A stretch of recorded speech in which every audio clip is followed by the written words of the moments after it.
Welcome back to Turkish Spotlight Secrets, the corner of the internet where the glitter fades and the truth stands under bright lights, not whispered but weighed with care.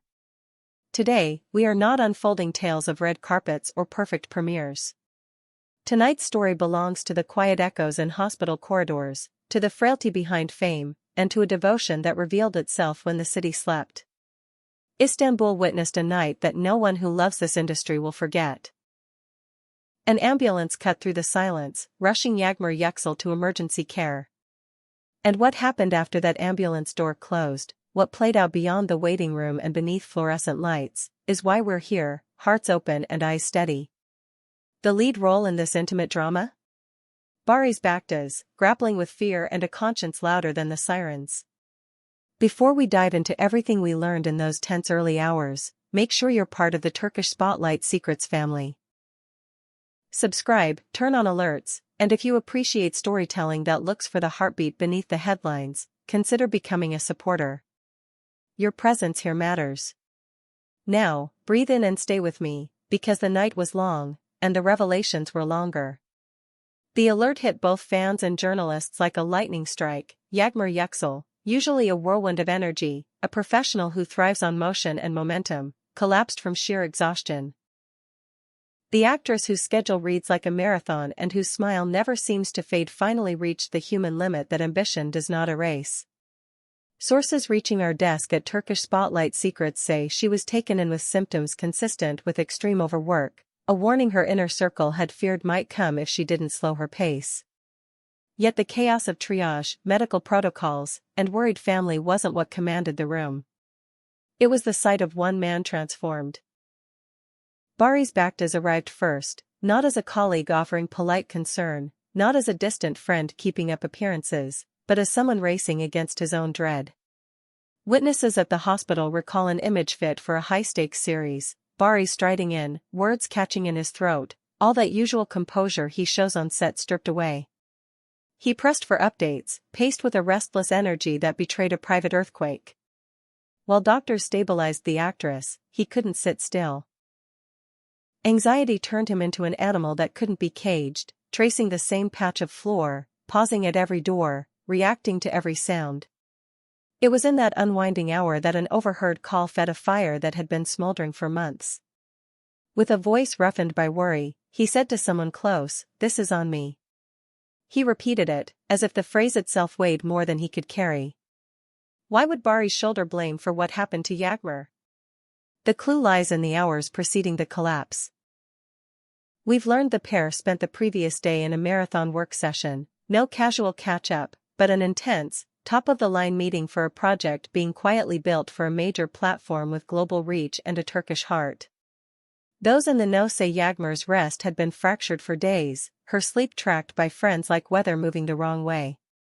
The final push, fueled by ambition and deadlines, happened alongside Baris. And as he sank into a hard plastic chair in the hallway, elbows to knees and fingers laced, he whispered, "I thought I could keep up without wearing her down." The words fell out like a confession he had not planned to make out loud. Let's pause here, Turkish Spotlight Secrets family. What does that level of guilt reveal? A friend worries, certainly.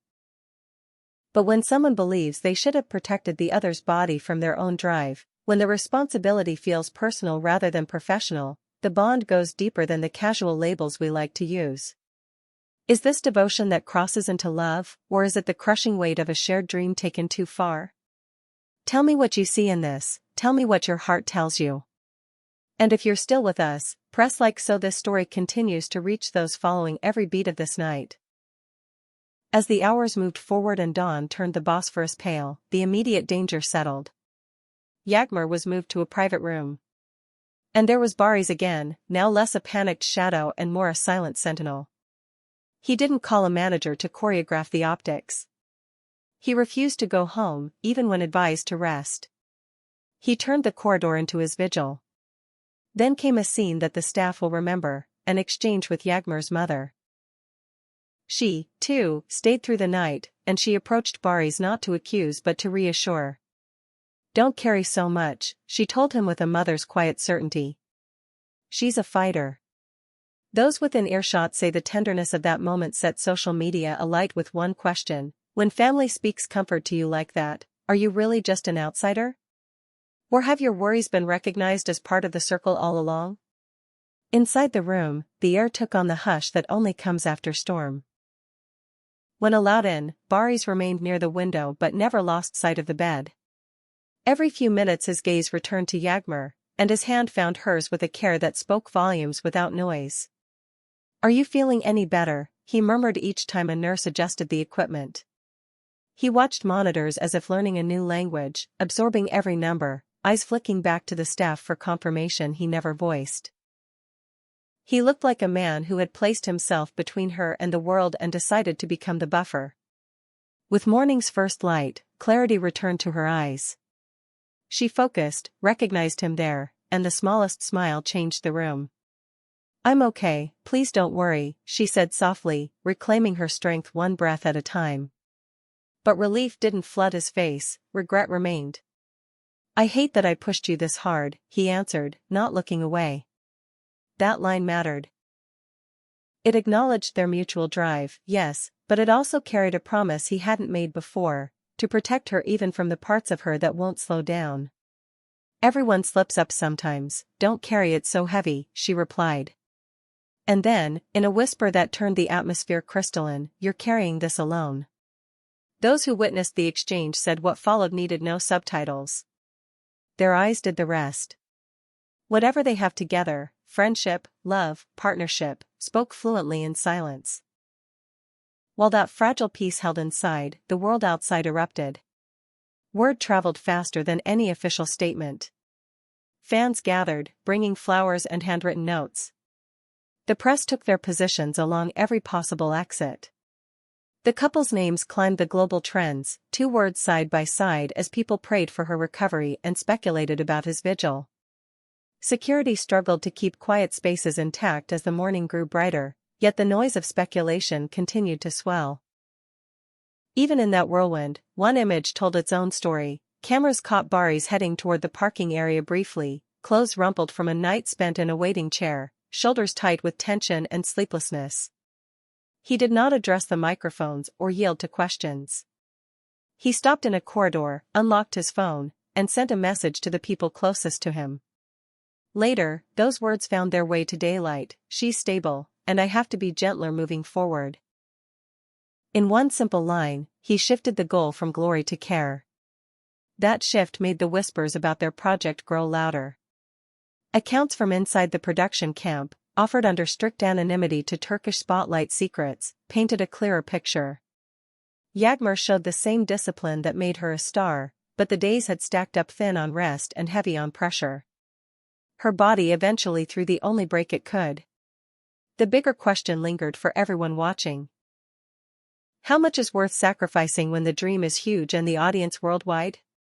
If 2 people link their futures to something monumental, what happens when one stumbles? Do they both fall, or does the other learn to carry more without breaking? By mid-morning, relief replaced fear in 1,000 living rooms. Doctors confirmed that she was out of immediate danger, under observation, and expected to recuperate with time and care. The night, however, left marks. We glimpsed a side of Baris rarely visible, armor off, heart too loud to hide, a protector blaming himself for a storm he didn't intend to summon. We saw a strong Yağmur, even while weak, soothe the man who came to soothe her. The city no longer debated if they were only co-workers on something big. Now, the question moved closer to the soul. Are these 2 tethered in a way no script could choreograph? Or did the intensity of the profession expose feelings that were there all along, waiting for a fracture to show themselves? From the team here at Turkish Spotlight Secrets, we send our warmest wishes to Yağmur for a steady, gentle recovery. And to Baris, the reminder he may need: presence is its own kind of heroism. Sometimes being there is the whole story. Will this scare reset their rhythm? Will their partnership change shape in the light of what nearly happened? Will we hear words spoken out loud that until now have lived only in glances and late-night messages? The stage is set for a new chapter, and you will hear it here when the curtain lifts.